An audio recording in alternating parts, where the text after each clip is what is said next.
வணக்கம் நண்பர்களே.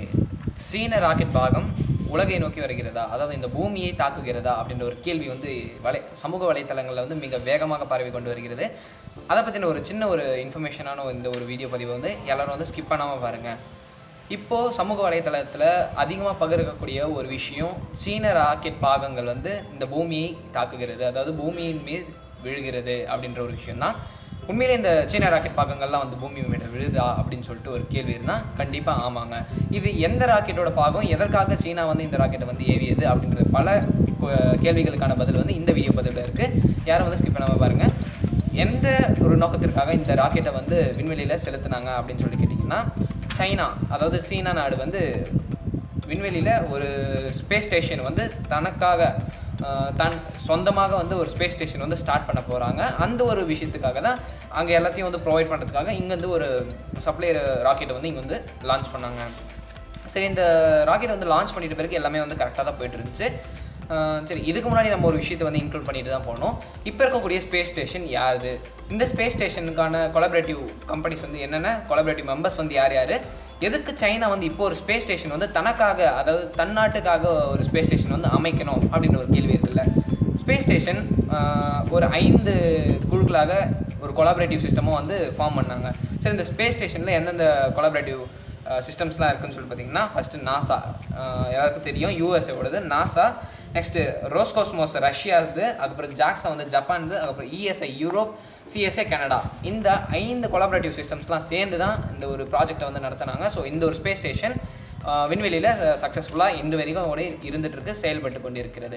இதுக்கப்புறம் பார்த்திங்கன்னா, சைனா நாடு என்ன பண்ணியிருக்காங்கன்னா, அவங்களுக்காக தன்னுக்கு சொந்தமான ஒரு ஸ்பேஸ் ஸ்டேஷனை வந்து அமைக்கணும் அப்படின்ற ஒரு நோக்கத்தோட ஸ்பேஸ் ஸ்டேஷன் அமைக்கிறதுக்கான எல்லா வேலையும் வந்து ஸ்டார்ட் பண்ணியிருக்காங்க. இப்போது இந்த ஒரு சூழ்நிலையில் இதற்கு எந்த ஒரு எதிர்ப்போ எந்த ஒரு நாடுகளும் வந்து தெரிவிக்க முடியாது. ஏன்னு சொல்லிட்டு பார்த்திங்கன்னா, இந்த கொரோனா வைரஸ் இந்த மாதிரி ஒரு சில மற்ற ஒரு டிஸ்ட்ராக்ஷனான ஒரு சுச்சுவேஷனில் இருக்கும்போது எந்த ஒரு நாடுகளும் வந்து அதற்கு எந்த ஒரு பிரச்சனையோ இல்லை எதிர்ப்புகளோ வந்து தெரிவிக்க முடியாது. இந்த ஒரு நேரத்தில் ஸ்மூத்தாக இந்த ஒரு விஷயத்தை கண்டினியூ பண்ணிகிட்டு இருக்குது சைனா நாடு. அடுத்து இதற்காக தான் வந்து இந்த சப்ளையர் ராக்கெட்ஸ்லாம் வந்து லான்ச் பண்ணியிருந்தாங்க. சின்ன ஒரு டெக்னிக்கல் ஃபால்ட்டால் வந்து அந்த ராக்கெட்டை என்ன ஆச்சு அப்படின்னு சொல்லிட்டு பார்த்தீங்கன்னா, ஹாஃபாக டிவைடட் ஆயிடுச்சு. எப்படின்னு சொல்லி கேட்டிங்கன்னா, இப்போது ஸ்பேஸ் ஃப்ளைட் சிமுலேட்டர் அப்படின்னு சொல்லிட்டு ஒரு கேம் இருக்குது. ஸோ அந்த ஒரு அப்ளிகேஷன் யாராச்சும் ரன் பண்ணியிருந்தீங்கன்னா, விளையாடிருந்தீங்கன்னா கண்டிப்பாக தெரியும். ராக்கெட்டில் நம்ம ப்ரொப்பலன் டேங்க், அந்த ஃபியூல் டேங்க்கெல்லாம் ஃபிட் பண்ணிட்டு பிறகு ஒவ்வொரு சின்ன சின்ன பாகங்களுக்கும் வந்து அங்கங்கே ஒரு என்ஜின் வைப்பாங்க.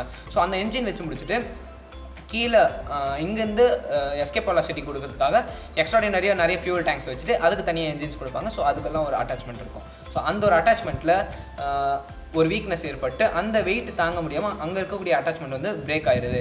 அதுக்கப்புறம் என்ன ஆகுதுன்னு பார்த்தீங்கன்னா, மேல் பகுதியில் இருக்கக்கூடிய ராக்கெட் வந்து மேலே இருக்கக்கூடிய அந்த 2 சின்ன ப்ராப்பலன் டேங்க், ஃபியூல் டேங்க்கில் கீழே இருக்கக்கூடிய என்ஜின் வச்சு ரன் பண்ணிவிட்டு அதை வந்து பேஸ்க்கு தூக்கிட்டு போயிட்டாங்க. இப்போது அந்த ரிமைனிங் ஃபியூல் டேங்க்ஸ், அந்த உதிரி பாகங்கள்லாம் இருக்குல்ல, ஸோ அந்த பாகங்கள் வந்து பூமியை நோக்கி இப்போ வந்து வெலாசிட்டியில் வந்துகிட்டே இருக்குது அப்படின்னு சொல்லிட்டு சொல்கிறாங்க. எவ்வளோ வெலாசிட்டியில் வந்து வருது அப்படின்னு சொல்லிட்டு கேட்டிங்கன்னா, 90 நிமிஷத்தில் அந்த உலகத்தையே வந்து ஒரு வாட்டி சுற்றிட்டு வந்துடலாம், ஒரு சர்க்கிள் வந்து கம்ப்ளீட் பண்ணிடலாம். அந்த ஒரு ஸ்பீடில் வந்து பூமியை நோக்கி வந்து கொண்டு இருக்குது அப்படின்னு சொல்லியிருக்காங்க. அது எப்போ வந்து லான்ச் ஆகும், எப்போ வந்து நம்ம பூமியை வந்து தாக்கும் அப்படின்னு சொல்லிட்டிங்கன்னா, இன்றைக்கி இன்னும் சில மணி நேரங்களில் வந்து பூமியை வந்து தாக்கிவிடும், பூமியோட வளிமண்டலத்தில் வந்து நுழைஞ்சிரும் அப்படின்னு சொல்லிட்டு தகவல்கள் வந்து வெளியே இருக்குது. ஸோ இந்த ஒரு நேரத்தில் என்ன ஆகும், எங்கே விழும், என்னென்னலாம் நடக்கும் அப்படின்னு சொல்லிட்டு நீங்கள் எதிர்பார்க்குறீங்கன்னு தெரியல. பட் இந்த ஒரு விஷயம் வந்து ஒரு சிம்பிளான ஒரு கான்செப்டை தான் எடுத்துகிட்டு கொடுக்குது. என்னன்னு சொல்லி கேட்டிங்கன்னா, இந்த இந்தியா பக்கமோ ஸ்ரீலங்கா பக்கமோ இந்த ஒரு ஆர்பிட்டல் சைடில் எந்த ஒரு டிஸ்ட்ராக்ஷன்ஸும் இல்லை. இது எங்கே விழப்போகுது அப்படின்னு சொல்லிட்டு கேட்டிங்கன்னா, இது வந்து எக்ஸாக்டாக எங்கே விழும் அப்படின்னு சொல்லிட்டு பாயிண்ட் அவுட் பண்ண முடியலையா. இருந்தாலும் இது வந்து நார்தன் ஹெமிஸ்பியர்ஸில் யூஎஸ்ஏ, நியூயார்க்லாம் இருக்குல்ல, ஸோ அந்த மாதிரி ஏரியாஸில் விழ வாய்ப்புகள் அதிகமாக இருக்குது அப்படின்னு சொல்லியிருக்காங்க. அடுத்து இது எவ்வளோ அடி உயரமானது, எவ்வளோ பெருசு அப்படின்னு சொல்லிக்கிட்டிங்கன்னா, 176 அடி உயரமான ஒரு ராக்கெட் உதிரி பாகம் தான். இது இன்னும் சில மணி நேரங்களில் வந்து பூமியை வந்து தாக்கிவிடும் அப்படின்னு சொல்லியிருக்காங்க.